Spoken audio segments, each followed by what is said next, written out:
we also stumble at times and fall into sins. But that's because we put our eyes in the wrong place. But we also need to know that God is fighting for us.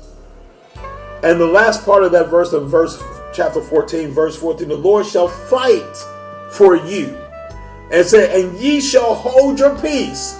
When God begins to fight for you, this is an assurance that God will fight for you. You ever had a big brother or a sister or a buddy that whenever you got in trouble, they said, no, I got this. I'll handle this one. I got this fight.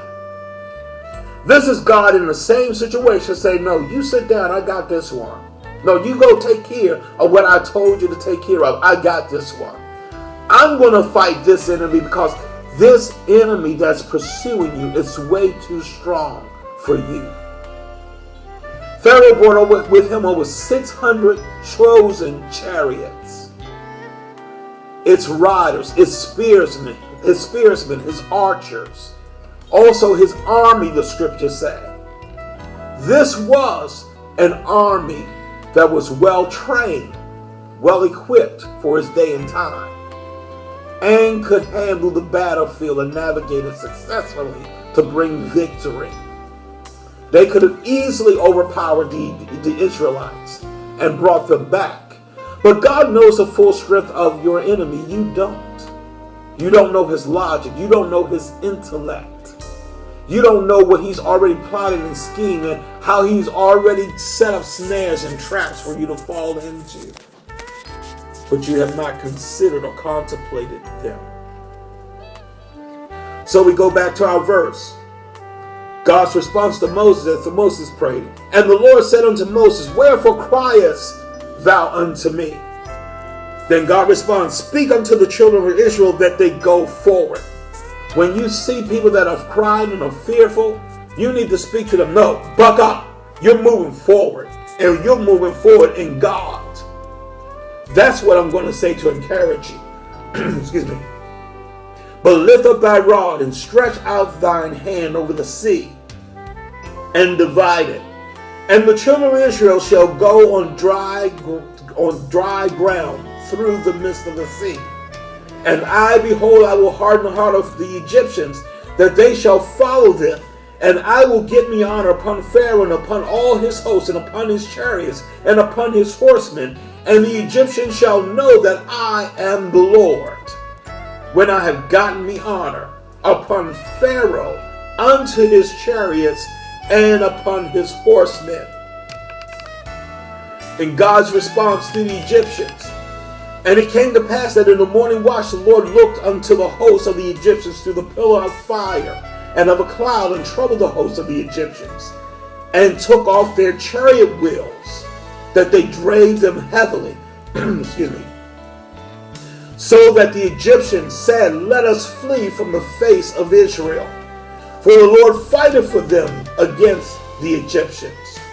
And the Lord said unto Moses, stretch out thine hand over the sea, that the waters may come again unto the Egyptians, upon their chariots and upon their horsemen. And Moses stretched forth his hand over the sea, and the sea returned to his strength, when the morning appeared, and the Egyptians fled against it. And the Lord overthrew the Egyptians in the midst of the sea. And the waters returned and covered the chariots and the horsemen and all of the hosts of Pharaoh, that they came into the sea after them, that there remained not so much as one of them. But the children of Israel walked upon dry land in the midst of the sea, and the waters were a wall unto them on the right hand and on their left. Thus the Lord saved Israel that day out of the hand of the Egyptians. And Israel saw the Egyptians dead upon the seashore. And Israel saw that great work which the Lord did upon the Egyptians. And the people feared the Lord, and believed the Lord and his servant Moses.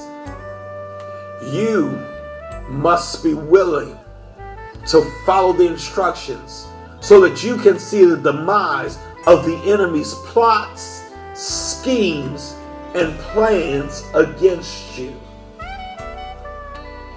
And that whatever plan was being launched against you will be destroyed forever. So when you look back on that drug dealer that was pursuing you, you'll find out, and I heard people give this testimony, they may have had years of experience with you.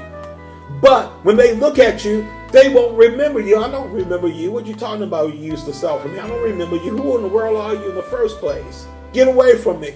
Or they may see you. Oh, get away from me, man. You're bad news. Every time you're around, something happens. I don't need you around. That's because God is convicting them with his presence that's on the inside of you, and they're not getting it. It could be a situation where someone owes you. God will allow that money to cry out against them up to him for you. It could be a situation where you've been wronged, and all of a sudden that situation is made right.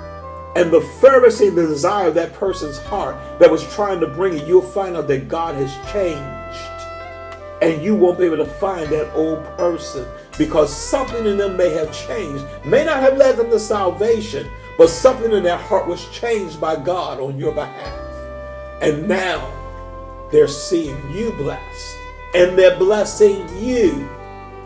And people that have been a previous curse to you, God will allow them to come back into your lives to be a blessing unto you.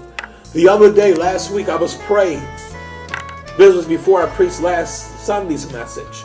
And God told me that he was going to restore a relationship, a ministry relationship between me and a person that we had a major falling out because of something that was an accusation that was brought against me. But God told me that I'm going to restore that relationship. And the other day I ran into a person that knew a part of the situation, but acted like they didn't know what had transpired, but was really cordial and friendly. And I was happy to see them, and they were happy to see me. And from a distance, I saw them, and like, they look like Sister So-and-so, and I haven't seen them in years. And I said, well, I need to speak to them, but I was tied up with something. But as I was walking out, I saw them in the aisle, and I said, no, I'm not going to avoid, I'm going to walk and talk. So I approached them, and as soon as I turned, before I can even get words out of my mouth, she turned around, oh, how are you doing? It's so good to see you, so pleasant. That's my high-pitched voice. But the thing is, it was a very pleasant conversation, and I was so appreciative of it, and to see this individual, and knowing what they was going to say to the other individual that I was referring to. But God works things out for us in ways that we don't even know, and it still has not come to completion. But God is still working it out, and I'm just waiting for the end result to step in. And the thing is, when God brings the end result, it will be exactly what he says it will be. He's not giving me all the particulars and all the instructions of what to look for, what will transpire. I'm just excited about the reconciliation piece of it. Because the reconciliation piece will give true character to who God truly is in situations where people may not have gotten along, but God can bring them to a place that fellowship is restored. Amen. So now they're up against the Red Sea. They're passing through the Red Sea. God has destroyed their enemy. And God has not done something for them that they have never seen, or no one has ever seen up until this day. Getting to the point of the message today. The title, I want to repeat it, Let It Go. It's time to pass over. But it's your testimony that's going to help you in this season and the seasons to come. Our lives are always turned on by seasons and different things that we experience as we walk with the Lord. There are times that God will bring various seasons into our lives, and we have to know how to successfully navigate them. Now, in this case, when God has done something significant for you, you should come back and give God praise for it.